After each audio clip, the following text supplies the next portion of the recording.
हमने आपको आपसे बताया था to determine the strength of given copper sulphate solution by iodometric titration using an intermediate hypo solution, जिसमें आपको स्ट्रेंथ बताया, concentration can be expressed in a number of types like as gram per liter, mole per liter, normality, molarity and molar. In this experiment we have expressed the strength of solution in normality. Normality can be expressed as gram equivalent weight per liter. तो first आप strength जानिए। दूसरा what is titration. Titration है to determine the strength of unknown solution with the help of known solution. Known solution वो है जिसकी strength आप बनाओगे, आपको पता है कि हमें बनाना है n/30 का। दूसरा सॉल्यूशन हम बना के देंगे जिसकी स्ट्रेंथ आपको नहीं पता। अपने बनाए हुए सॉल्यूशन की मदद से हमारे सॉल्यूशन की स्ट्रेंथ आप पता कर लीजिए इसकी नॉर्मेलिटी कितनी। दूसरा शब्द है आयोडोमेट्रिक। दो टाइट्रेशन है एक ही तरीके, एक है आयोडोमेट्रिक, एक है आयोडीमेट्रिक। दोनों में फर्क जान लो। जिसमें आयोडीन यूज हो, ठीक, और जिसमें आयोडीन लिबरेट निकल जाए वो आयोडीमेट्रिक। तो ये टाइट्रेशन है आयोडोमेट्रिक। तीसरा है हाइपो सॉल्यूशन। हाइपो सॉल्यूशन होता है सोडियम थायोसल्फेट Na2H2O। इसी को हमको आपको बनाना सही मायने में मैंने जो अभी आपको बताया था कि होता है to prepare standard N/30 solution of copper sulphate, ये आपको बनाने दिया है, जबकि दोनों आपको यहां मिल जाएगा। लेकिन नोन आपको बनाना है। आप बनाओगे कैसे? एग्जाम में मान लीजिए बनाना है, आप कैसे बनाओगे इसको आप जान लीजिएगा। सबसे पहले वेट निकालिए, ठीक, इसका जो भी आएगा ये लगभग जो W आता है कैलकुलेशन के आधार पर 2.80 ग्राम। कहीं पर सीधे सीधे आपको मिल जाएगा 30 × 4। ऊपर आपका मॉलिक्यूलर वेट N/30 है। B हम 250 ml का जो मेजरिंग फ्लास्क है उसमें बनाएंगे तो 250 को 1000 से काटो कितना आ जाएगा 4, तो 30 × 4 यहाँ हो जाएगा। ऊपर आपका इक्विवेलेंट वेट किसके बराबर? मॉलिक्यूलर वेट के बराबर, जिसमें 6H2O भी जुड़ा है, यानी 6 वाटर के मॉलिक्यूल हाइड्रेटेड हैं। एक वाटर मॉलिक्यूल का मॉलिक्यूलर वेट कितना होता है? 18 ग्राम। ठीक है, आप जब निकालोगे तो 18 × 6 = 106 सबको कैलकुलेट करना है, ठीक है। और इस कैलकुलेशन के बाद आपको इस 2.08 ग्राम कॉपर सल्फेट को तौलना। तौलने के बाद जैसे अभी आपने देखा यह आपका 250 ml वाला है, इसमें इसको आप 2.08 ग्राम कॉपर सल्फेट को डिसॉल्व करिए और इसी में आपको आधी टेस्ट ट्यूब मिला देना है ग्लेशियल एसिटिक एसिड। क्यों मिलाना है? कॉपर सल्फेट में पानी डायरेक्ट मिला देंगे तो हो सकता है कॉपर हाइड्रोक्साइड बना दे, हाइड्रोलिसिस ना होने पाए, उसको रोकने के लिए हम ग्लेशियल बनाते हैं ताकि इस तरीके का ट्रांसपेरेंट सॉल्यूशन आपको। इतना क्लियर? अब जब इतना आप पानी डालें, इसमें आधी test tube glacial acetic acid डाल दिए, कॉपर सल्फेट को घुमा करके आपने ये दिखा दिया कि हम इसको ले करके और ये ऐसे डिजॉल्व जब करना होता है ऐसे डिजॉल्व करिए, ऐसे डिजॉल्व करिए। जब ये डिजॉल्व हो जाए तो यहाँ नेक पर निशान बना हुआ, अब इसमें डिस्टिल वाटर डालिए, कोशिश मत करिए। सर डाटा लो स्टोरेज डाटा फुल हो गया 1.2 आप चलिए आप इतने तक का भर लीजिए, क्लियर। इतने को भर के ये कंप्लीट जो आपने बना लिया, ये कहां तक आएगा? ये आपका 250 ml नॉन सॉल्यूशन तैयार। इतना बात क्लियर। अब नॉन और अननोन का करना है टाइट्रेशन, जो सिंपल तरीके से ये है ब्यूरेट, ये है ब्यूरेट। इस ब्यूरेट में ये आपने ले लिया, चाहे बीकर ले लो, चाहे कोई कर लिया, कुछ भी मिल जाए, कोई दिक्कत नहीं। इसमें आपने देखा कितना लिया गया है? 10 ml। कोई स्टैंडर्ड नहीं है, ध्यान रखना। हम 25 ml ले लें, हम 5 ml ले लें, लेकिन एक निर्धारित, आपने कितना निर्धारित किया? 10। ठीक। अब जब आपको बनाने भेजता इसको बनाइए, तो आप 25-25 लेते, और 250 ml क्या करोगे? अरे 10 रीडिंग निकल आएगी, तो कितना लेना? 3 रीडिंग। तुम्हारा 75 ml में हो जाता।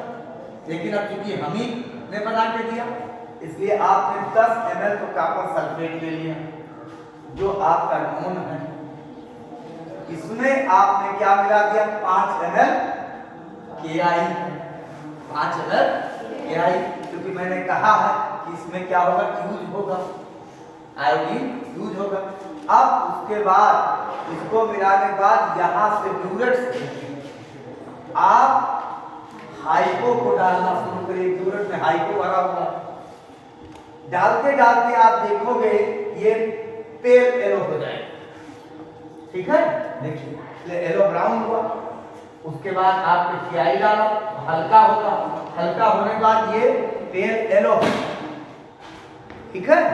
पेल येलो होने के बाद अब आप इसमें मिलाएंगे स्टार्च।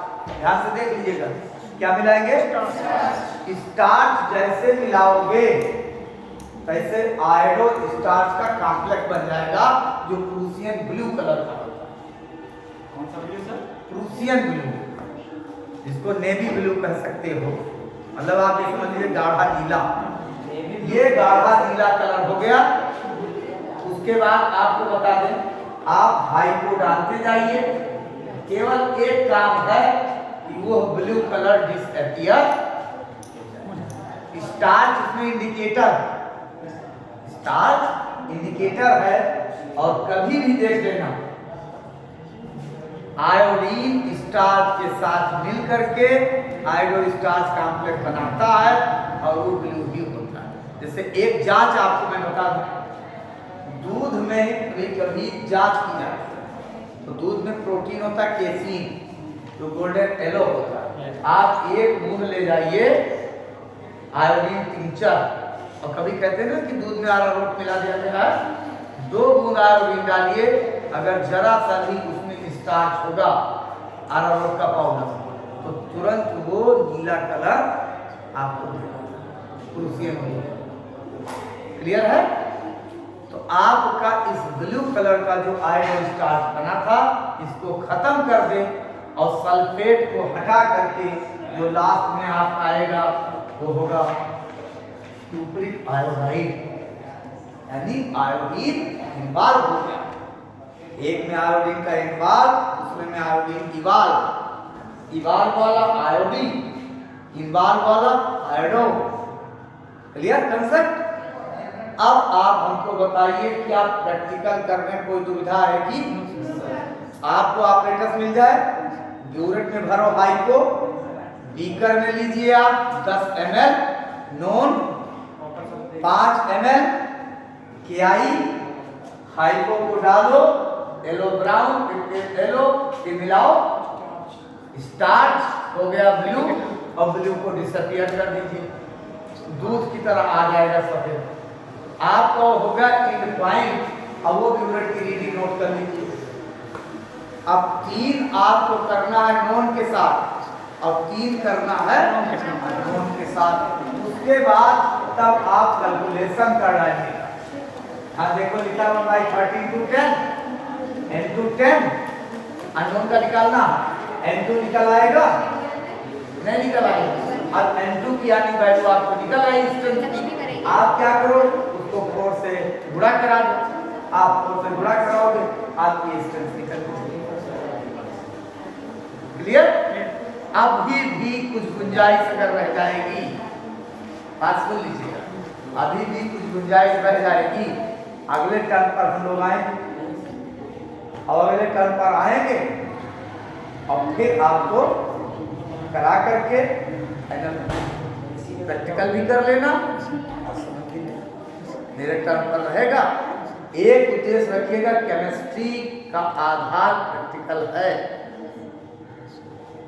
आप अगर कुछ सीख नहीं पाओगे तो जितनी फैक्ट्रियां हैं, जितनी इंडस्ट्रीज हैं, उसमें केमिस्ट्री का महत्व है। इसलिए क्योंकि यहाँ मेहनत है। ये अंग्रेजी और हिंदी विभाग में लेक्चर पढ़ो, इम्तहान में लिख के चले आओ। कहीं फैक्ट्री जाओगे तो मैं कभी कहता हूँ कि केमिस्ट्री का महत्व कहाँ तक है, from nail polish to air polish तक, रोटी कपड़ा मकान। तो ये कब है, जब तुम इसको जानोगे। ठीक है? कहाँ? अच्छा अच्छा, आपको जब रीडिंग निकालना होता है तो 2 तरीके हैं। ब्यूरेट की रीडिंग, एक होता है इनिशियल, एक होता है फाइनल। आप क्या काम करते हो, मान लो 12.5 पर आया तो शुरुआत वाला इनिशियल लिखोगे 0, फाइनल लिखोगे 12.5, फिर दूसरी रीडिंग आपने किया, अब आ गया 18.5, तो इनिशियल होगा 12.5, फाइनल होगा, तब आपको घटाना भी पड़ेगा। ये भी ध्यान रखो, तब आपको घटाना भी पड़ेगा।